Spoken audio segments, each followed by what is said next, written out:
Hey guys, AJ Holtzel here, and this is my final review on the Under Armour Charge Bandit from Under Armour. So I'm going to give you a real quick look at what this puppy looks like. So first of all, how I tested it, I ran in it pretty much. I ran about 80 miles in the shoe. I hit the track, dirt trails, rock trails, asphalt, pavement, and kind of one track muddy trail. So, oh, and also grass. So I pretty much hit every type of terrain that you're going to be hitting.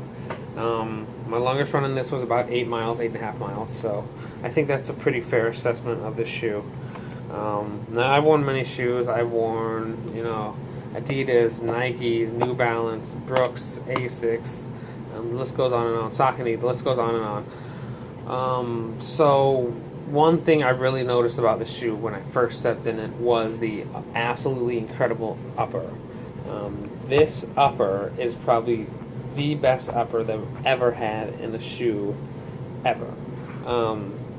Reason being, it's light, it's breathable, it's durable.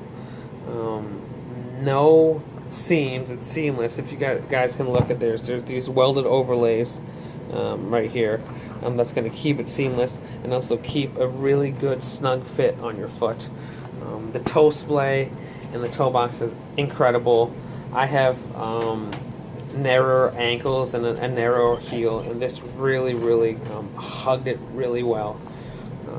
So the upper is a huge selling point for the shoe. I think Under Armour should, there's my dog, I think Under Armour should be really proud of what they've done with this shoe. Now, I was working at a running shoe store when Under Armour first came out with their first running shoe, and that running shoe was absolute crap. When I first tried it on, I'm like, you know what, Under Armour just needs to stick to what they do best, football. And like most runners, I think when they started coming out with these, Air Form Apollos and the Bandits, I was like, maybe they should just stick to football, stick to soccer, stick to baseball, whatever, stick to the team sports. But this shoe, I think, is kind of a call out to the rest of the running community, saying, hey, we're here to stay, and we're going to do a good job for you. And this upper is incredible. If they can put this much time and care into an upper, I'm really excited to see what technology they come up with their foam in the future. So moving on down to their charged foam that they put in the shoe. It's a really, I guess I can't say really, it's a firmer shoe, meaning the cushion is going to be firmer. You're going to feel the road a lot more. So if you guys are used to wearing your New Balances, your Sauconys, just harder, firmer shoes like that, your Mizunos, I think you'll be happy in this. If you're used to a more cushy or cloud type feel, kind of like a Nike, a Brooks or an Asics, I don't think you're going to like this shoe as much. But if you like to feel the ground, feel that pavement, and be lightweight, this is the shoe for you. After runs, let's see, before the shoe I ran in a Hoka, which is a maximalist shoe, which means there's a lot of soft cushion. After my first run in this, I didn't really feel too beat up in this shoe, which means that the cushion's working perfectly. Especially after running in a Hoka, I thought I'd feel a lot more beat up in the shoe, and I really didn't. So, really happy with the cushion. Like I said, it's a little bit of a firmer cushion. You're going to feel the ground a little bit more in this shoe than you would one of your cushier shoes, your Hokas, your Brooks, your Asics. Another thing is the stability is perfect for me. I need just a little bit of stability, and that is where this medial post comes in. I'm what you would call a fatigue pronator, which means when I get into the later stages in a race or a run, I tend to roll in a little bit more, so I need a little bit more of that stability. Under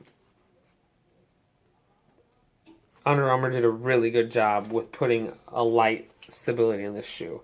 Now, if you're used to like the Asics 2000s models or the Brooks Adrenaline, you're not going to want to get this shoe. because it's not going to give you enough stability. Now, if you're used to like a Brooks Ravenna, I think it will be absolutely perfect. This is kind of like a Under Armour's Ravenna, if you will. So another nice thing about this shoe is the bottom is, I absolutely love it. It's a very durable sole. I put this thing pretty much through the ringer, and it's really, I mean, this is after 80 miles. It's still looking pretty good. You can still see the indentations in there. So I'm really happy with the shoe. Overall, I think that Under Armour is headed in the right direction. Now, for people who like your 4mm heel-to-toe drops, your 6mm, your 9mm, this might not be the right thing for you. The reason I got this is I was having a lot of Achilles issues with the Hokas, which is about a 4.4mm heel-to-toe drop. This is around a 12mm heel-to-toe drop. This was perfect for me. This made my heel feel better. I felt more confident in this, and I was really happy with it. I do not wear the inserts that come in the shoe, so I actually have super feet inserts in here. So this is probably a little bit heavier than what it would be if you kept the regular inserts in there. I think my biggest complaint about this shoe is actually, and it's a little tiny little detail, but I'm picky about my running shoes, is actually the laces. They're very flimsy. They feel almost like cotton, I guess you could say. They're just, I really don't like them, and I'm actually going to switch them out. I just want to keep them in here for this review, but I don't know. It's something about the laces that I just can't stand, that I'm going to be switching out with better laces. But overall, the shoe is a really, really strong shoe for Under Armour. And I think, I mean, I've heard a lot of reviews where they're like, oh, this is a great shoe for high school kids. This is a great shoe if you're just starting out. Guys, this is a great shoe if you're a marathoner, if you're a 5K runner out of high school. It's a great shoe if you're a college runner. It's a great shoe overall. I love it. I would recommend it to people. I really would. Now, is it the best shoe overall that I ever felt? Absolutely not. But upper-wise, if you like a great upper, get it. If you like a firmer feel, get it. But, I mean, if I had to rank this out of 10, I'd give this a good 7.5 out of 10.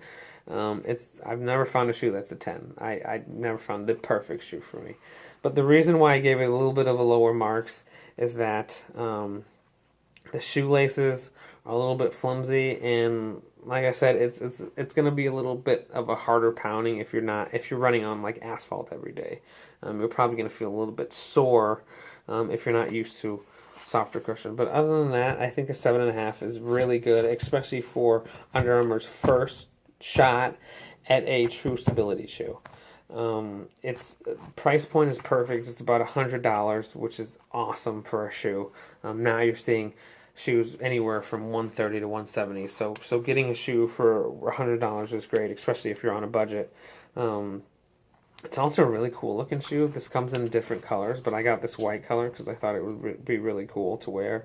But that's my review on the Under Armour Charge Bandit. If you guys have any questions whatsoever, comment below. Let me know what you think. Let me know if there's a shoe out there that you'd like to hear about, and I'll try to get one of those. But thank you for watching. Hopefully you got educated on the shoe. Again, Under Armour Charge Bandit. If you guys want a great feeling upper, firmer feel shoe that's also a stability shoe and at a good price point, I highly recommend picking this up. Thanks guys, I'm AJ Holtzel, and thanks for watching my video.